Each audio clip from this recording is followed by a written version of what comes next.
and welcome back to another episode of Emanuela Speaks, the show that entertains, inspires, and teaches you how to share your story and speak with confidence so that you can be your best, most captivating self ever.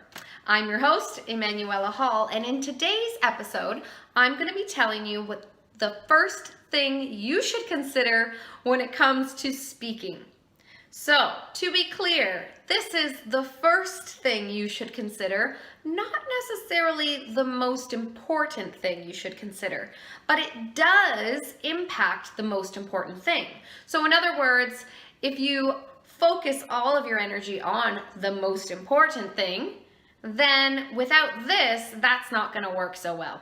So, what is the first thing to consider? You're probably dying to know, I can tell. Is it projecting? No, but that's important. Is it articulating? No, but also very important. Is it breath? That's the most important, but what's the first thing to think about? Posture. Posture. What do I mean by posture? I do not mean to stand up tall with your shoulders back and very sucked in stomach like a drill sergeant, because that's not very open and friendly and warm. What I mean is having an aligned spine. I mean having space for your lungs to breathe. So in today's world where we are constantly on devices, our postures are suffering. Another thing that has caused our postures to suffer is the fabulous invention of the chair. So if you spend a lot of time on a chair or in front of a device, which most of us have been doing certainly this year, then your posture probably is suffering and you might be experiencing some pain. So if you do have pain when it comes to standing with a taller, more aligned spine, then I strongly encourage you to seek help from a healthcare provider. Some ways you can improve your posture are to do physical movement, go for walks, do some yoga, Pilates, strengthen your core. A great posture not only is good for your breath, which in turn helps you to speak better, it's also a very inviting presence.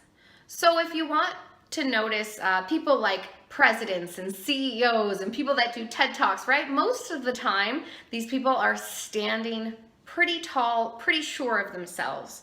So it doesn't mean that you cannot sit down. If the vibe you are going for is more relaxed, more laid back, then you want to sit in a chair, by all means, go for it.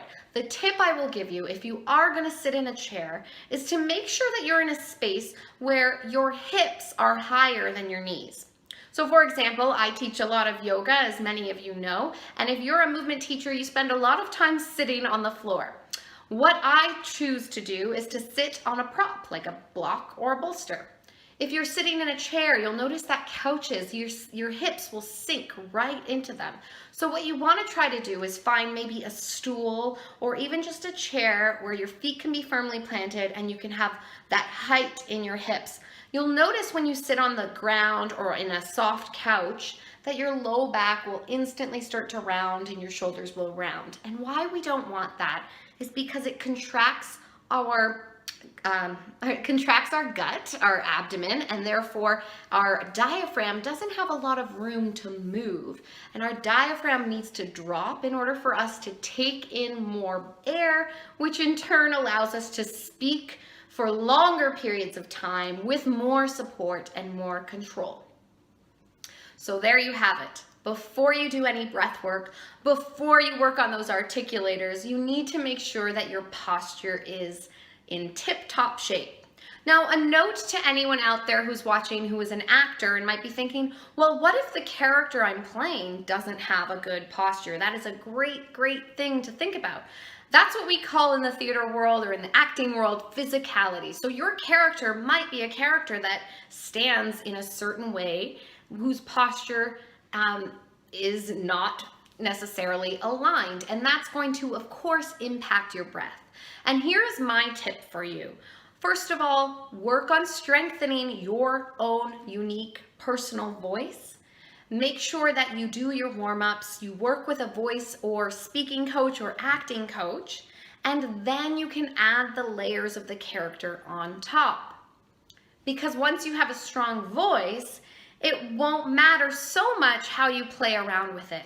And remember, the character you're playing may not have the strongest voice. So that is just something to consider. If you liked this video, and I hope you did, please be sure to click the like button, share it with your friends, subscribe, and of course, leave me a comment. I love, love, love reading your comments, and every comment does matter. It really makes a difference, and it makes my day.